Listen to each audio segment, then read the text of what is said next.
What's up, everybody? This is Jordan Aldiviez with the E.M.U podcast, Email Marketing Understood. Today, we're talking with Ryan Gardner. We're going to talk about what it means to have a good email marketing calendar. How does that facilitate communication? How can that make your email life better? How's it going, Ryan? How you doing? Good, Jordan. How are you? We're going to chop it up. We're going to talk about our favorite topic, emails. And we'll start off with you. Let's start off with your story. How did you get involved in digital marketing, and what are you doing with it today? Yeah, so I'm currently a consultant working for Avigate and have been working with the team for a couple years now. My background is kind of in web development, project management, and also in email throughout the years. So I started working with Avigate as sort of like a web development project manager.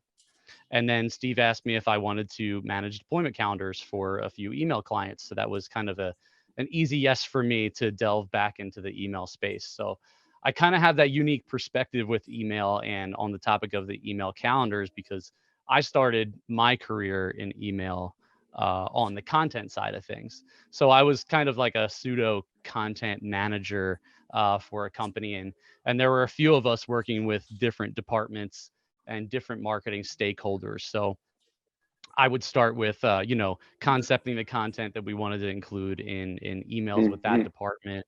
Also, writing the content for the emails, and then working through that entire approval process, which is what it was. Yeah, it's a And lot. It's yeah, a lot of yeah, work. It's a lot of work. exactly. And we didn't really have an email calendar per se. Um, that we worked with that was kind of shared. So everything was through email. So now that I work on the production side of things and see how, an email calendar is important, Mm-hmm. and the collaboration between teams, the E.M.U calendar has made my job exponentially more efficient in that regards. Yeah, I mean, just being able to have kind of a contiguous layer of data that everybody can see, that's real time. That seems to be like it's almost like hard to remember a time before Google Docs or before these things because they're just so integral to our lives right now, right? Yeah, you're absolutely right. I mean, it is hard to imagine a time where we were just sending Word docs back and forth and they weren't living documents that, My change on gosh. the fly. And that's exactly what a good email calendar does. Yeah, like track changes. Oh, that was like nightmares. All the track changes in the Microsoft Word days when that was all you had. But yeah, I guess this is a tool that sometimes gets home baked, homemade, and it seems like we've stumbled or engineered a pretty cool tool in this emu calendar. Why is it so good, or why do you think it's kind of it could be a game changer for an operation, a digital marketing operation, things like this? Yeah, so the Emu calendar actually wasn't something that we kind of created for any other reason other than we had a need for something and this was how we were solving it.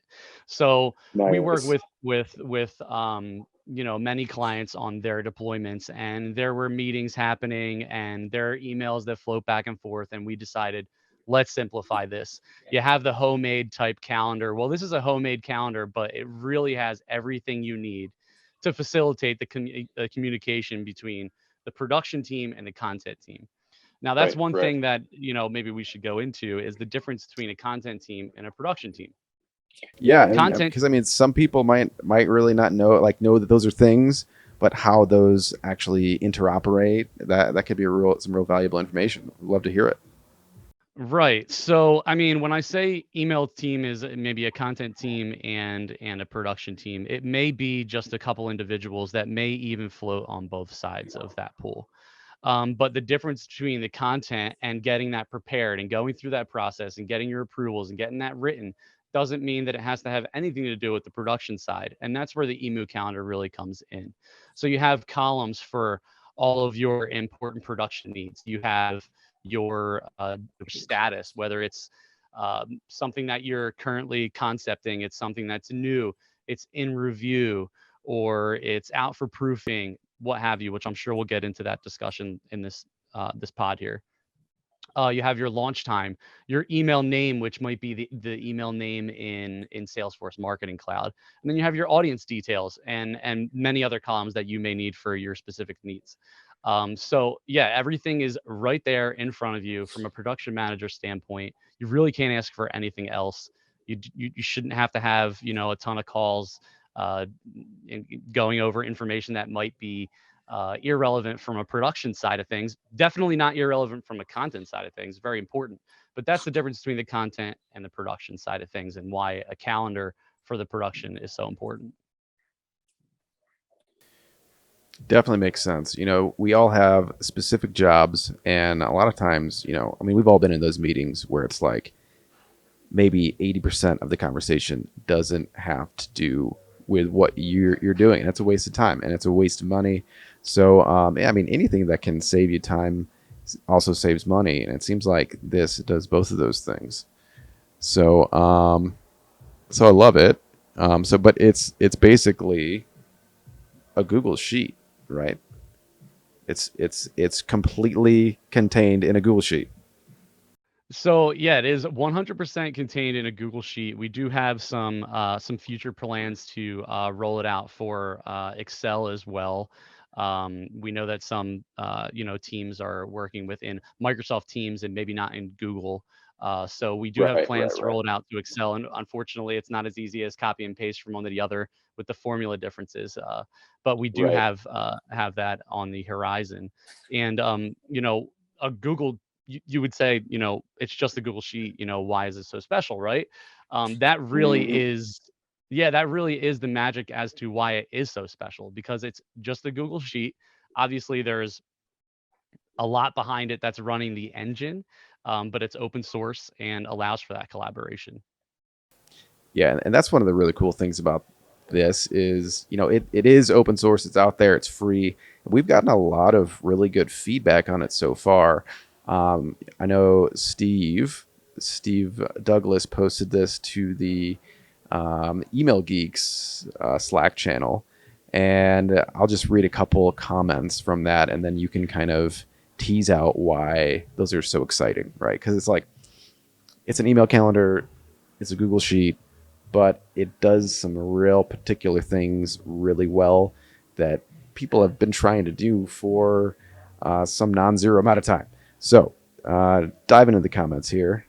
Someone writes, but the connector to the Google Calendar is icing on the cake. So, what is this connector to the Google Calendar, and why is that like interesting to you?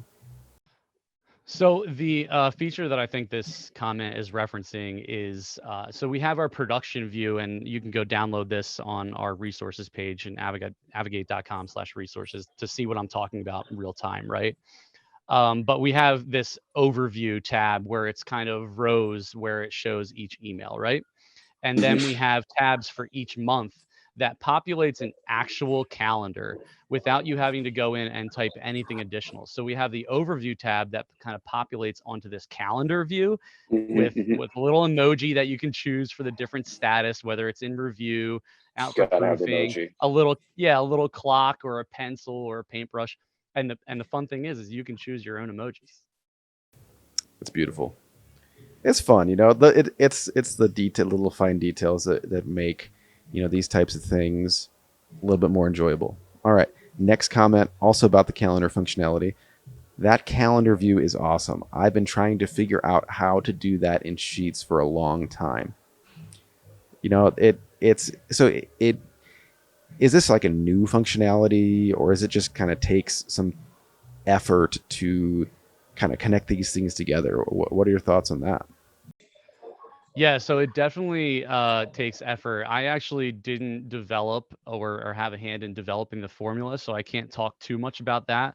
But basically, there's a formula behind this calendar view that looks for the specific date, say November 23rd. Is that what today is? So it looks at November Yep, 23rd, and it it looks at is. the overview. Yeah, thank you.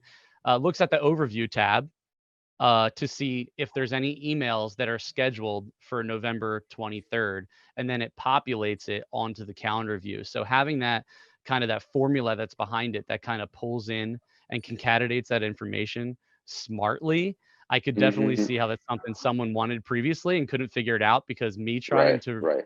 engineer it for Excel has been fun. Hmm. So putting it together for the first time, I'm sure that was fun as well. Yeah, yeah, no kidding. Especially when you have to translate something to another environment. And I mean, the Excel environment is just such a it's a very robust app, right? But I mean, like that's the problem with it. A lot of times, there's just Yeah, so that's the many beauty of it, right? stinking options. The beauty, the whatever it is you want to call it. We love Microsoft. Anyways, moving on. Okay, so the next comment in the Email Geeks Slack channel was, "Oh, that's a good one!" Exclamation point. I especially love the calendar view. The calendar view again.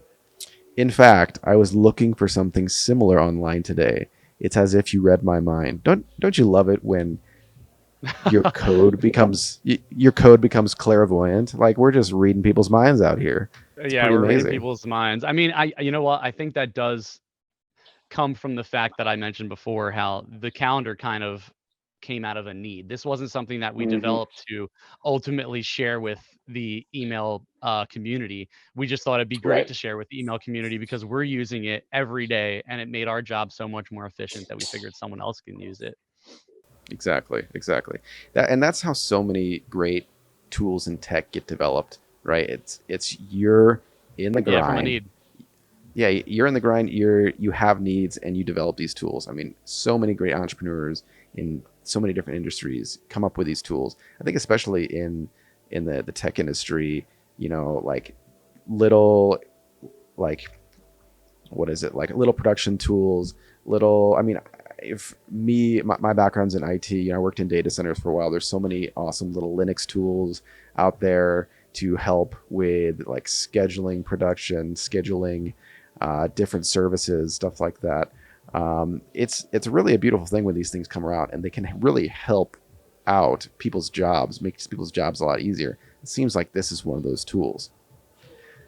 So, I mean, we're going to have links to this. If you're listening, if this sounds like something you would want to use, link in the description for sure. Download it for free, all that wonderful thing.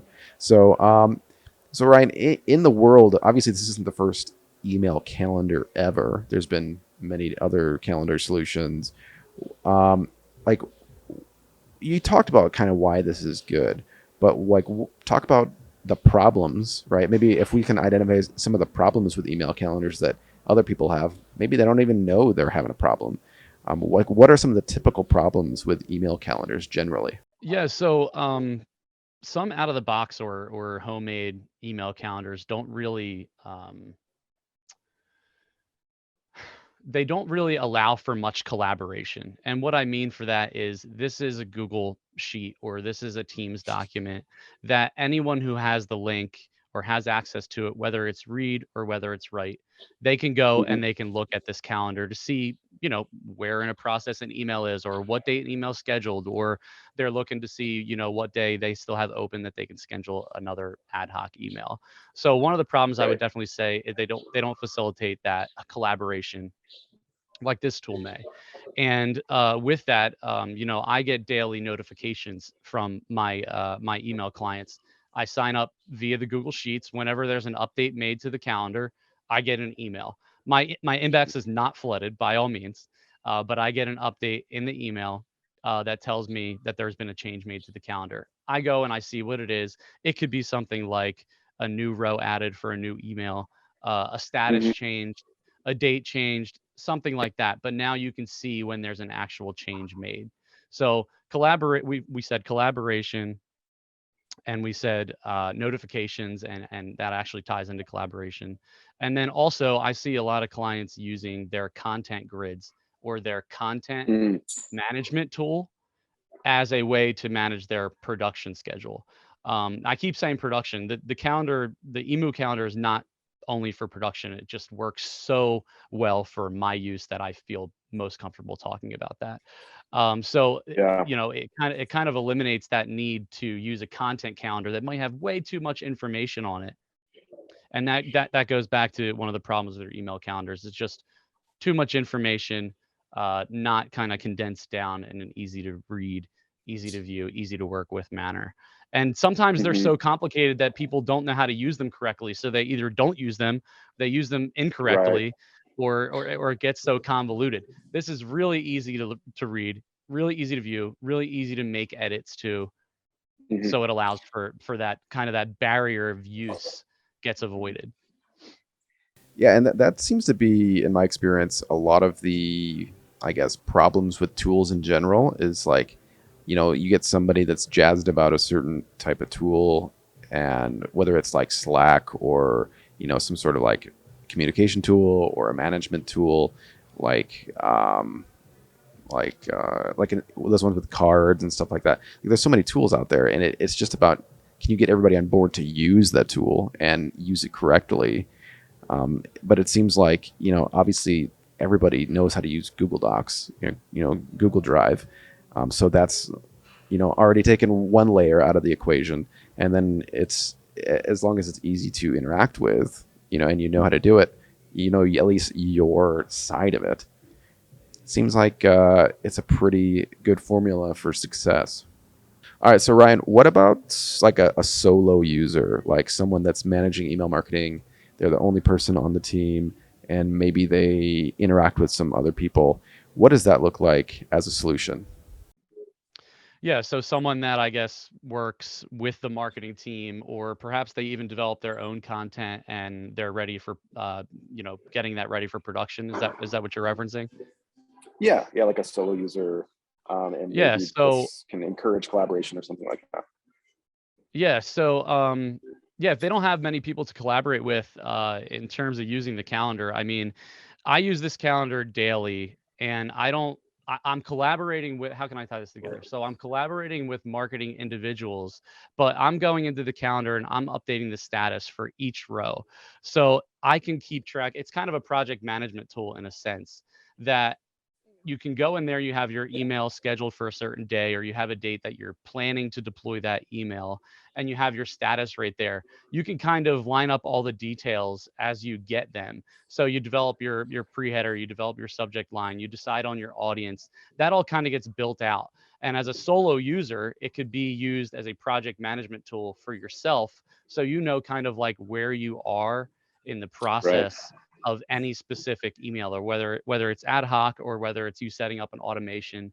I could totally see the calendar being used for solo use in that regards. All right, so just staying on the topic of like general like problems and solutions with email calendars. Like you have this like basic functionality. Um, like, is it just that Google Drive is just so amazing, or is it like, has it just been like I kind of think of the analogy of like the the cobblers children have no shoes, like the shoemakers kids have no shoes, because they're always busy making emails, like you're always making busy doing the email marketing, doing everything, that these kind of tools that help you are like last priority to make. So because it's like, so you have these basic functionalities, you'd think there'd be like a de facto, I mean, email's been around forever, right? You'd think there would be a de facto standard for something as fundamental and foundational as scheduling. But I guess, like, why hasn't there been one, and what are those base functionalities that are needed? Like, does that make sense? Maybe I need to ask Yeah, that. it does make sense, and it has me really thinking about why Avigate is the first to develop something like this that I've seen. I think it's just that It it's like really has me thinking the because shoemaker's children have no shoes. It's just it how it is is. It's, so fundamental. I mean, it's like like as a web development like company, like so many web developers neglect their own website, their development of their own website, right? Because it's like Right. they're They're busy too busy working. worried about all their clients and what have you, Yeah, and getting the jobs done, right? yeah. So yeah, I mean, you hit the nail on the head that it is so fundamental, and while it does seem simple, it does have some complicated formulas and whatnot, but the view of it in itself is needed. I feel as if is needed for any email process, no matter how small, no matter how large. can Sure, be sure. managed within this E.M.U calendar.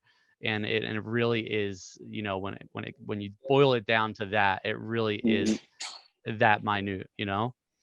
Yeah, yeah. So, and then you mentioned management. So, like, what's the right person to manage this tool? So, like, what is the specific process, client, user scenarios that really will find this as really useful?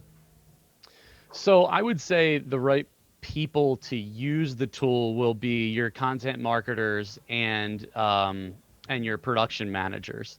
And what I Hmm. mean by that is I can give you an example of like how I use the tool every day and the people that I work with on a daily basis, right? So an email comes through and it gets scheduled and it's thrown on the calendar. They change the status to in development. I see that come in as in development. Now I know I can check the next day to see where it is, and I check the next day. I check a few days out every day. Um, Hmm. so so yeah, the right person to manage this tool, or the right people to manage this tool, are going to be the people that are dealing with your emails on a daily basis.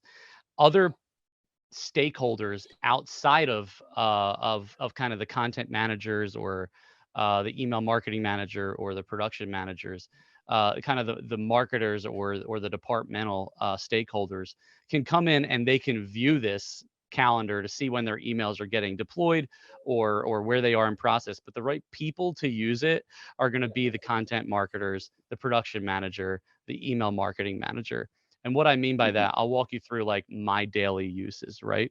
So every day I check my clients' email calendars to see what's going to be deployed for that day. Consider me the production manager at that point. I'm Hmm. looking to see Sure. what emails are being deployed that day, if they're approved, if I've already scheduled them. Perhaps I've scheduled them the day before because they were already approved. I'm looking a few days out also to see what emails are on the horizon. I can then be proactive and I can ask questions around it if I need to, but most of the time, to be honest with you, I don't need to ask questions. The content Sure, sure. marketers then can go in there, either it's daily or as they need, and they can update that calendar with their upcoming sends or change the status of the sends that they're currently working on. They're changing it from in review to um, requesting a proof. When I see that they're requesting a proof, now I can get a proof out in Salesforce Marketing Cloud via the notification that I already had mentioned earlier in our conversation. So, Hmm. really, the people that are using this are the people that are using it daily and they're working with their emails daily. But even people that aren't working with the emails daily, they still have that calendar view where they can really just Right. go and get that snapshot of what's going on. They don't have to Yeah, ask yeah, yeah, yeah. email XYZ. I had that scheduled to deploy next Wednesday or this Wednesday. Where are we Hmm. at with that? They can load it up. They can see it's out for Right. proofing, or It's or right they're there. waiting for a proof, or it's in review. Yeah, they could see right there. And then when they follow up with the marketer or the production manager, they're educated with their question. They're not just asking, what's the status? Right. You know, Hmm. what's the status is something that can be, and I've seen this actually, Jordan, is like Hmm. turned into meetings, daily meetings, Oh my gosh. Yeah. every other I day need a meetings status where, update every day. Yeah. yeah, where you don't need that because the status is right there on the Hmm. calendar. Um, And you don't need complex like reporting tools. Like sometimes, I mean, like you got someone that's like, having to write SQL queries to give you a status report or a data yeah, right, right. printout or So something like that. Like you don't need to know SQL. You just need to be able to click on the stinking Google Drive and it pops up and it's right there. click on Google Drive, look at the sheet. If you're making a change to the sheet, and make the change real It's a beautiful time. thing. Click a drop down that changes the status. I mean, it really is a beautiful thing. If you haven't downloaded already, I don't know what you're waiting Hmm. for. Yeah, don't wait for it. Okay, so, but just for anyone that's holding out, let's define what does it look like to have a bad email calendar. So like sometimes you don't know what you don't know. Sometimes maybe there's people out there that have been working with the same email calendar for years and they think it's fine, right? It's like I got a flip phone. It works fine, but you don't know that you're missing out on this wonderful iPhone or this wonderful Android phone or whatever it is. There's many iterations of better technology. So like, how do you know you're working with a bad email calendar? And then what is it like to move over to a good email calendar from that, in your experience? How do you know you're working with a bad email calendar is when you see mistakes throughout the entire process. You see emails going back and forth. And like I said before, you see daily meetings. Things are on only on a calendar format. There's no uh, quick view in terms of from the production team, and on the outside of that, when the email gets deployed, there may be mistakes there too. And if you have a good email calendar, it's going to kind of take all of that and it's going to condense it down in a way that everybody on your team is on the same page. Everyone knows what's happening at any given time, and everyone can see that information in real time as they need. And a good email calendar, what it's going to do is it's going to decrease the amount of meetings that you need to have. I mean, Wait, if you're going to what? ask me, yeah, if you're going to ask me what the most important thing is with a good email calendar, is that it's going to make your life more efficient and it's going to decrease the amount of meetings that are needed, which ultimately turns into higher profit, right? Yo, that's everything. I mean, if I mean that's a huge selling point. Just that in it, just that alone, decrease the amount of meetings you need with your marketing team to talk about emails. I mean, gosh, that's fantastic. But it's so much more than that. We've hashed out, ad nauseum, all the different things here, and it's a good thing. We repetition's good. We need to have a solid understanding of this whole tool, because it's simple, but it's complex, and it's exactly what most people are looking for. Simple, but it packs a punch, and it's free. So go download it. It's free. Go download it. All right. Go download it right now and subscribe to this podcast. Like the things, subscribe to the things. Thank you so much for listening to this E.M.U podcast, Email Marketing Understood. We'll see you then. Take care, everybody. Ryan, good to talk with you. See you in the next one.